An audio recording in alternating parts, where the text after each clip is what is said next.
සියලුම දෙනාට ආයුබෝවන්.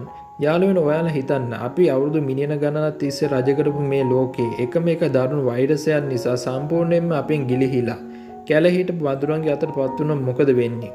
මිනිසුන්ට කතා කරගන්න බැරි ගල් යුගයේ වනචාරී සතුන් වගේ ජීවත් වෙන්න සිද්ධ වෙද්දී වඳුරු ලොකු අධිරාජ්‍යයන් ගොඩනගාන තාක්ෂණය පාවිච්චි කරන්න ගත්තොත් මොකද වෙන්නේ අපිට?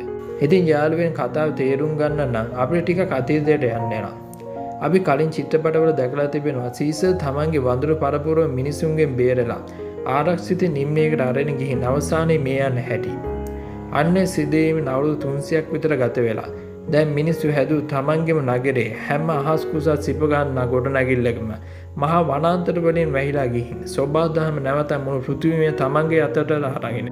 ඉතින් මේ කාලේ ඇතුළත මිනිස් වර්ගයාට උණු දේ හරිම කනගාටුදායකයි.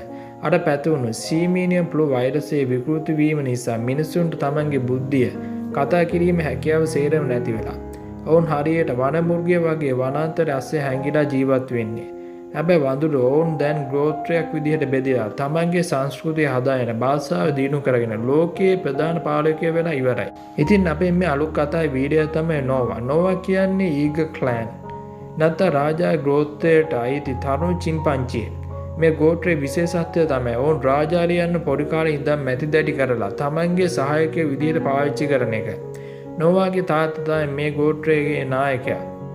ඒ වගේම ප්‍රධාන රාජාලි පාලකයා වෙන මාස්ටර් කෝරෝ. ඉතින් මේ කතාවේ ආරම්භයේදීම අපිට පේනවා නෝවාගේ හොඳම යාළුවෝ දෙන්නෙක් වන සූනා සහ අනායි එක්ක එකතු වෙලා ඉතාමත් අනතුරුදායක උස ගොඩනැගිලි සහ ගස් උඩ නගිනවා රාජාලි බිත්තර සොයාගෙන. මේ ගෝත්‍රයේ චාරිත්‍රයක් තියෙනවා. සැබෑ තරුණයෙක් තමන්ගේම කියන රාජාලි බිත්තර සොයාගෙන. ඒකෙන් පැටියෙක් ආවොත් පුහුණු කරන්න ඕන කියලා. නෝවා කොහොම හරි ඉතාම ලස්සන රාජාලි බිත්තර සොයාගන්නවා. ඉතින් හැබැයි එදා රෑම කතාව උදේට පුරු වෙනවා. නෝවා තමන්ගේ බිත්තරේ අරන් ගෝත්‍රයට යන අතරමඟදී අමුතු සෙවණල්ලක් ගන්නවා. ඒ වෙන කවුරුත් නෙවෙයි වනචාරී මීස් කෙල්ලේ. මේ කෙල්ල නෝවාගේ බිත්තරේ අල්ලන්න හදද්දී ඇති වෙන පොඩි පොර බැදීමක් නිසා නෝවා අතින් මේ බිත්තරේ බිඳිලා යනවා.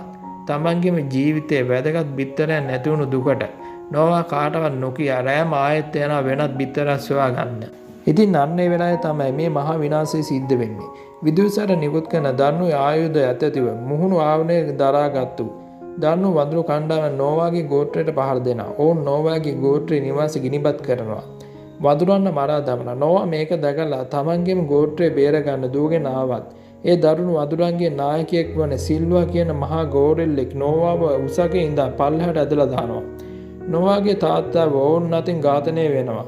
ඉතින් පවවදා උදේ සිහිය ලැබෙද්දී නෝවා දකින්නේ තමන්ගේ මුළු ගෝත්‍රය විනාශ වෙලා පවුලේ අයව අල්ලගෙන ගිහින් තියෙන හැටි. තමන්ගේ තාත්තාව අවසන් කටයුතු කරලා නෝවා දිවුරනවා තමන්ගේම ගෝත්‍රය නැවත බේර ගන්නවා කියලා.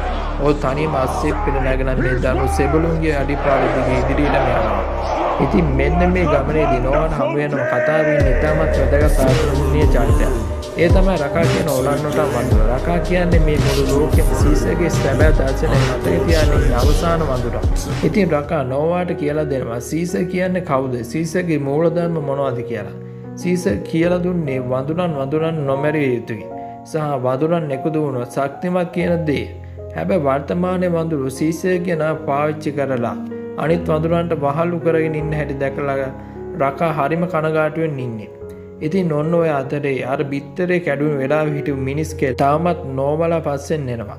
රකා ඇයට දයාව දක්වලා ඇයට ඇඳුමක් දීලා සීසර්ගේ කාලේ හිටපු මිනිස් කෙල්ලෙක් වුණු නෝවා කියන නමම ඇයටත් තබනවා. හැබැයි ඔවුන් පුදුම කරමින් මේ කෙල්ල කතා කිරීමේ හැකියාව තියෙනවා කියලා පස්සේ හෙළි වෙනවා. ඇයගේ සැබෑ නම මේ. ඉතින් යාළුවනේ මේ තුන්දෙනා ඉදිරියට යද්දී අර දරුණු ගෝරිල්ලා සිල්වා ඇතුළේ පිරිසක් ඔවුන් නැවත ප්‍රහාරයක් එල්ල ගන්නවා.